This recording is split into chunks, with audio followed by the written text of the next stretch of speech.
En las primeras horas del alba, cuando el sol apenas asomaba sobre las cúpulas de Estambul, la sultana se sumergía en un silencio ritual que anunciaba el inicio de su jornada.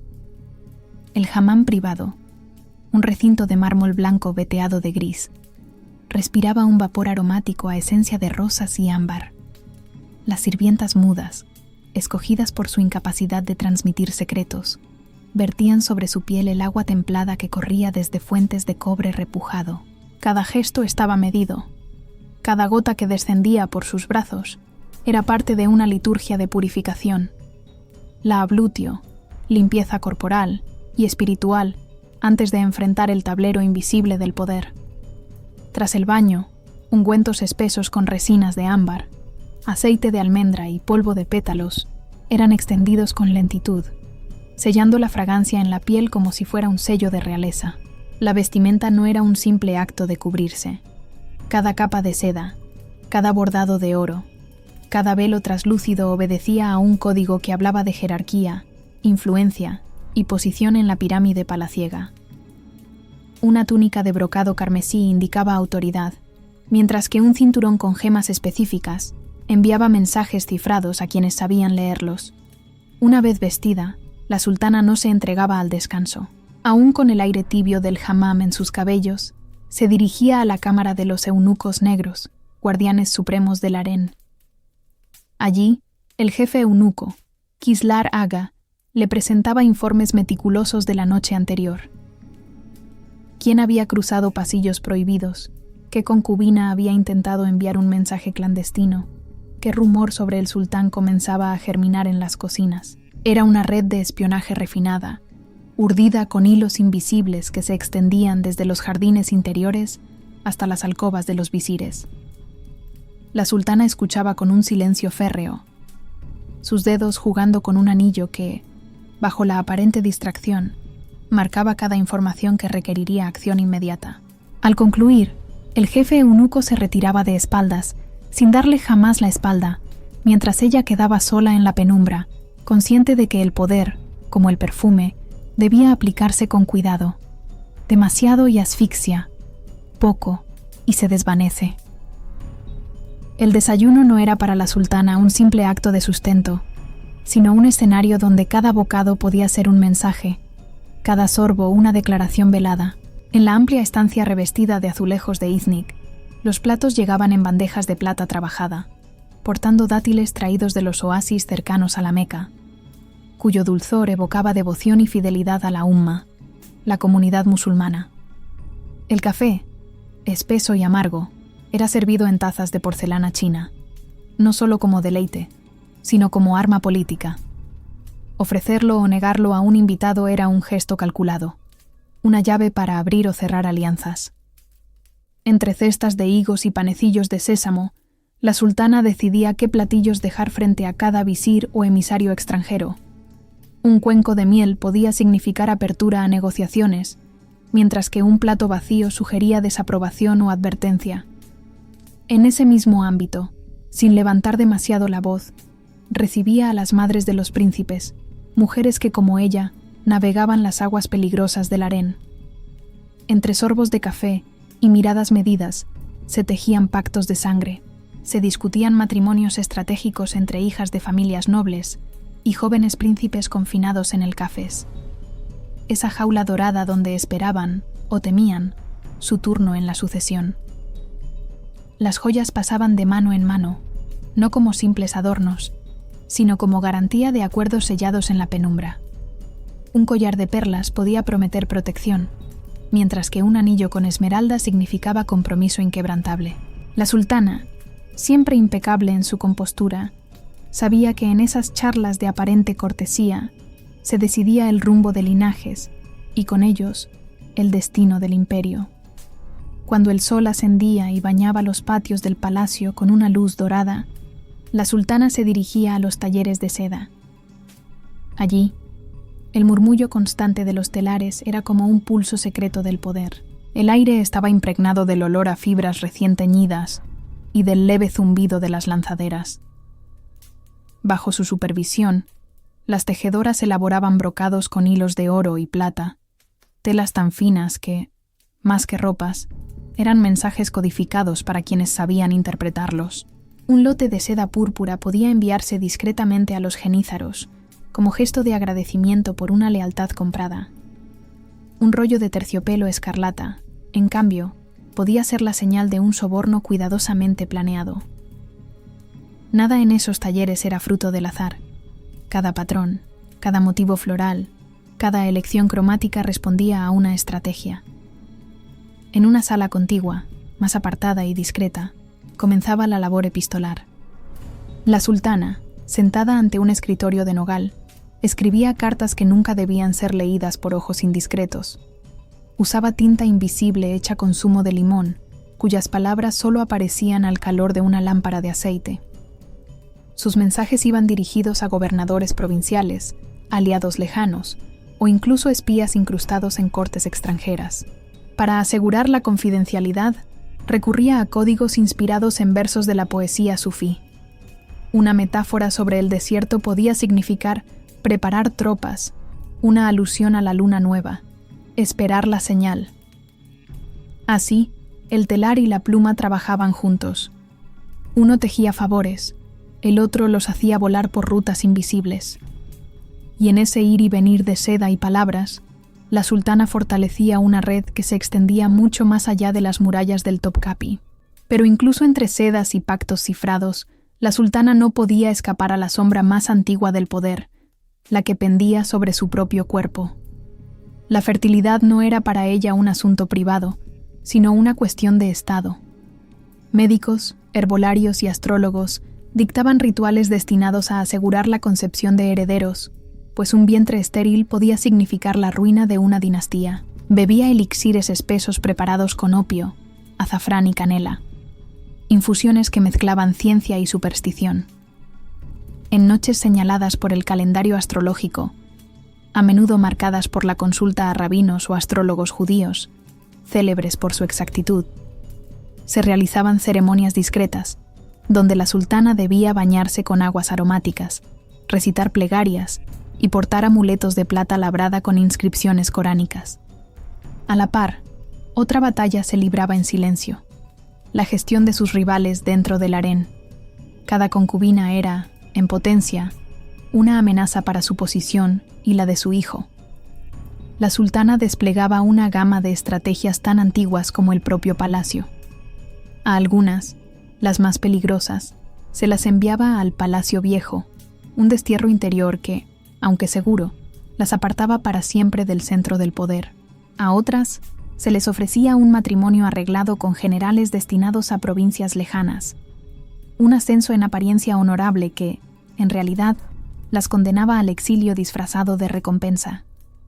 Todo se hacía con un cuidado exquisito. No podía dejar rastros, pues en el palacio, un error podía ser tan letal como un veneno bien administrado. En los corredores donde el mármol devolvía ecos de pasos discretos, se desplegaba otro tablero oculto, el de los eunucos. La sultana conocía de memoria las tensiones entre los eunucos negros, guardianes del harén y custodios de sus secretos más íntimos, y los eunucos blancos, responsables del espionaje exterior y de la comunicación con el mundo más allá de las murallas. Esta rivalidad, larvada durante décadas, a veces estallaba en formas tan sutiles como mortales. Un eunuco podía desaparecer tras un supuesto accidente en las escaleras de servicio, o caer enfermo tras beber un sorbo de sherbet contaminado. Nada era casual, y menos aún cuando las manos que movían esos hilos estaban tan cerca del trono. En medio de estas pugnas, la sultana aprovechaba para tejer su propio negocio oculto, el tráfico de influencias. Bajo el velo de transacciones legítimas, se vendían puestos administrativos, licencias comerciales o cargos militares. El pago, cuidadosamente empaquetado, se ocultaba en frascos de cosméticos de alabastro, entre cremas perfumadas y ungüentos medicinales. Un cargamento aparentemente inocente podía contener suficiente oro para comprar la lealtad de un gobernador provincial. Todo quedaba envuelto en la discreción del harén, donde las murallas eran gruesas y las lenguas, si no mudas, bien entrenadas para callar. Por la tarde, cuando la luz del día se tornaba suave y las sombras alargadas acariciaban los patios, La sultana se entregaba a un acto calculado de devoción. Asistía a las oraciones en mezquitas cuidadosamente escogidas, siempre acompañada por un séquito que aseguraba que su presencia fuese vista y comentada. La prosquinesis, esa reverencia ante lo sagrado, era ejecutada con perfección. Su voz se unía al murmullo colectivo, y sus manos, envueltas en seda, se alzaban con un gesto que combinaba piedad y majestad. Pero tras esa imagen de fervor religioso, se ocultaba otra realidad. Parte de las limosnas y donaciones, que distribuía con aparente generosidad, terminaban financiando, en secreto, revueltas chiítas en territorios estratégicos, movimientos que podían desestabilizar a enemigos internos o forzar concesiones políticas.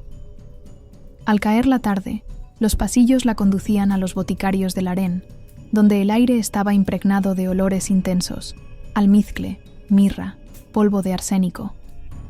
Allí probaba, o hacía probar, mezclas cuidadosamente elaboradas. Las esclavas enfermas se convertían en involuntarias guardianas del secreto. En sus cuerpos se ensayaban dosis y reacciones. Un veneno podía ocultarse en la dulzura de una confitura o en el barniz de la empuñadura de un arma. Y, como contrapartida, los antídotos se resguardaban en lugares insospechados, pequeñas cavidades dentro de anillos huecos, colgantes que contenían polvo de víbora desecada, todo dispuesto para actuar en caso de emergencia. Era una ciencia y un arte a la vez, donde la vida y la muerte se medían en granos, en gotas, en susurros que jamás saldrían de esos muros, en los aposentos más resguardados del palacio, donde las celosías filtraban la luz como un velo dorado, se desarrollaba una de las tareas más delicadas, la formación de los príncipes. Muchos de ellos vivían recluidos en el cafés, una prisión de lujo que era, en realidad, una estrategia para impedir que forjaran alianzas peligrosas o se convirtieran en amenaza prematura para el sultán reinante. La sultana, consciente de que el aislamiento podía quebrar el espíritu tanto como preservarlo, vigilaba de cerca a los tutores asignados. Ningún visitante llegaba sin su aprobación, y cualquier contacto con figuras influyentes era meticulosamente supervisado. La historia de Mehmed III, mantenido en confinamiento durante años antes de ascender al trono, servía como recordatorio de que el encierro podía moldear reyes obedientes o gobernantes resentidos. Pero no todo era vigilancia pasiva. En encuentros privados, la sultana impartía un adoctrinamiento silencioso, casi invisible. Usaba las fábulas de las 1001 noches, no solo como entretenimiento, sino como manual encubierto sobre el arte de la traición, la astucia y la supervivencia política. Un cuento sobre un comerciante engañado podía encerrar una lección sobre el control de la información. La historia de un rey derrocado, un recordatorio velado de la fragilidad del poder. Así, mientras la infancia de los príncipes se deslizaba entre patios interiores y jardines cerrados, la sultana sembraba en ellos las semillas de un instinto que algún día podría salvarles, o condenarles. Las cenas en el palacio rara vez eran simples banquetes.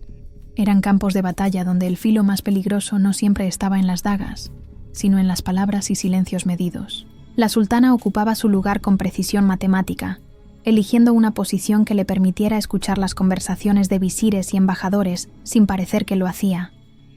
Los candelabros de bronce derramaban una luz cálida sobre mesas cubiertas de manteles bordados en oro, y los platos, uno tras otro, eran probados por catadores que arriesgaban su vida antes que ella o el sultán pusieran un bocado en la boca. La disposición de los asientos era una coreografía calculada, un aliado cerca del oído, un adversario a la distancia justa para medir sus gestos. En estas veladas, el arte del regalo adquiría un cariz letal. Entre bandejas de frutas confitadas y copas de sherbet, podía aparecer una daga envainada, ofrenda simbólica para un cortesano, pero la empuñadura, cuidadosamente trabajada con incrustaciones, podía estar impregnada de toxinas que, al entrar en contacto con la piel, surtirían su efecto lentamente. Era un mensaje envenenado en todos los sentidos, una advertencia silenciosa que combinaba la cortesía con la amenaza, recordando a todos que en el universo del palacio, las sonrisas podían ser tan peligrosas como el acero. Cuando la noche caía sobre el harén y los jardines quedaban envueltos en penumbra, comenzaban las reuniones más secretas y peligrosas. La sultana, envuelta en capas de seda que apenas delataban su silueta, caminaba entre senderos iluminados por lámparas de aceite, encontrándose con espías disfrazados de jardineros o sirvientes menores. En los rincones oscuros se intercambiaban mensajes ocultos dentro de bulbos de tulipán, cartas enrolladas y selladas con cera que, a simple vista, parecían meras flores. Cada palabra debía ser medida, cada gesto interpretado, porque la menor filtración podía costar vidas. El precio del fracaso era ineludible. Aquellos confidentes que cometían errores o que demostraban lealtad dudosa eran ejecutados de manera silenciosa pero ejemplar, ahogados en estanques de mármol, donde el agua reflejaba la luz de los candelabros, y tras el acto, sus registros eran borrados de toda memoria oficial. El mensaje era claro para todos los que permanecían en el harén. La traición no tenía perdón, y la invisibilidad era la única forma de sobrevivir. Así, mientras la ciudad dormía más allá de los muros, la sultana tejía su red de poder entre sombras, asegurando que cada movimiento estuviera calculado y cada enemigo contenido. El peso de la herencia se hacía sentir incluso en los aposentos más íntimos del harén. La sultana debía decidir, con precisión estratégica, qué hijo apoyaría en la sucesión al trono, pues la lucha entre hermanos podía determinar el destino del imperio. Para ello, financiaba milicias privadas, asegurando que cada hijo contara con apoyo suficiente para enfrentar a sus rivales internos cuando llegara el momento. La historia de Kösem Sultan, que impulsó a Mehmed IV sobre otros príncipes, ejemplifica cómo la astucia materna y la planificación cuidadosa podían inclinar la balanza del poder. La muerte del sultán traía consigo un ritual inevitable y cruel para las viudas.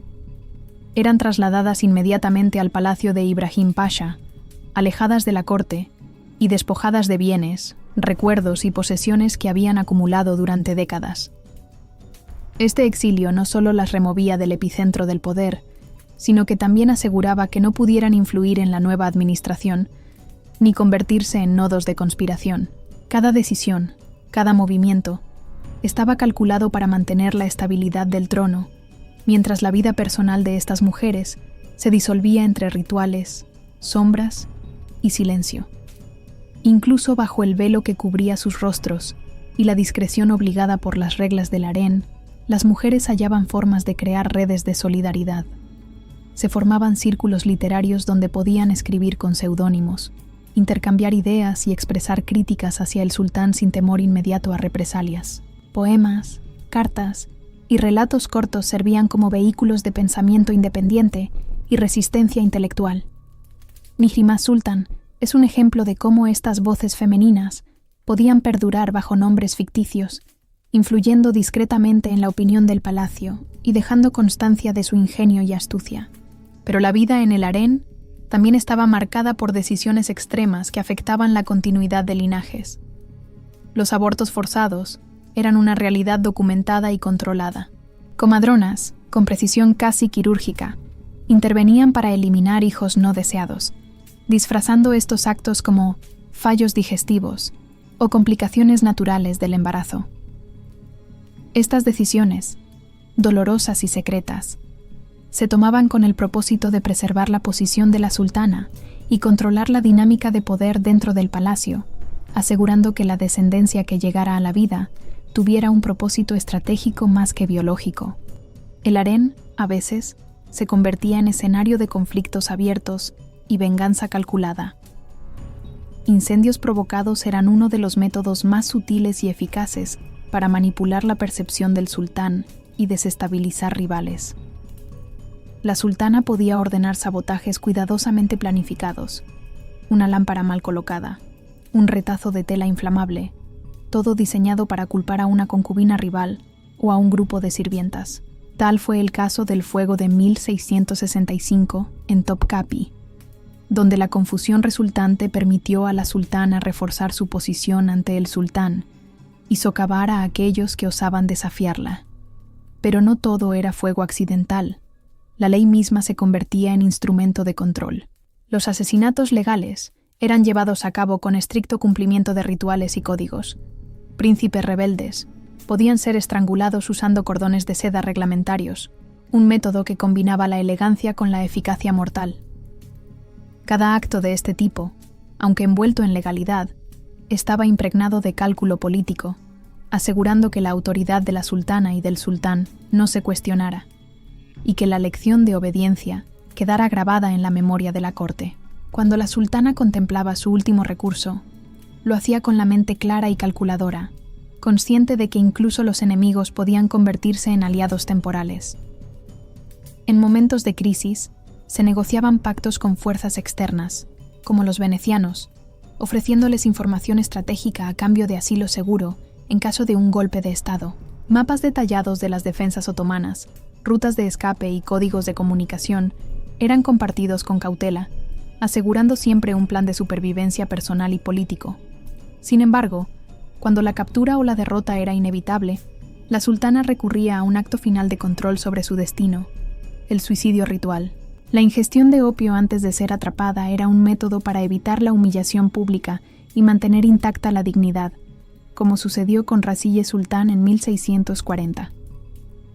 Esta elección, lejos de ser una rendición, era una manifestación última de poder sobre la propia vida, un acto de resistencia silenciosa frente al destino impuesto por enemigos y circunstancias. Cuando el harén quedaba en silencio tras la muerte o desaparición de la sultana, comenzaba un proceso meticuloso de borrado y olvido. Los eunucos leales asumían la tarea de destruir cualquier evidencia que pudiera delatar secretos. Diarios íntimos, cartas y anotaciones eran cuidadosamente quemados, reduciendo a cenizas testimonios de intrigas, alianzas y traiciones que habían definido décadas de poder femenino en la corte. El silencio final no solo era físico, sino también histórico. El nombre de la sultana desaparecía de crónicas oficiales, y sus habitaciones, otrora espacios de estrategia y diplomacia, eran convertidas en almacenes, ocultando tras muros de seda y oro la memoria de aquellas que habían gobernado desde las sombras. Así se cerraba un ciclo que comenzaba con el ritual del amanecer y terminaba en el olvido deliberado, dejando al harén en su perpetua dualidad.